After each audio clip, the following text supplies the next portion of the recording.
ఆయన, నా వెంబడి రండి, నేను మిమ్మును మనుషులను పట్టు జాలరునుగా చేతునని వారితో చెప్పాను.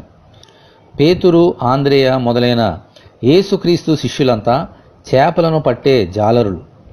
వారు చేపలను తమ కొరకు పడుతూ తమ వృత్తిని కొనసాగించేవారు.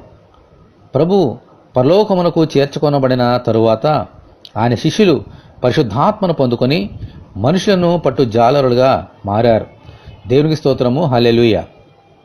అయితే మనుషులను వారి కొరకు పట్టలేదు, దేవుని కొరకు ఆయన యొద్దకు నడిపించుటకు పట్టారు. ఆమేన్, హల్లెలూయా.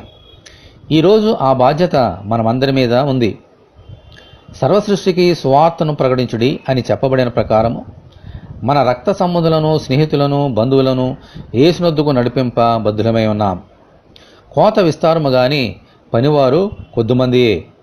ఆ బాధ్యత మనమందరిది.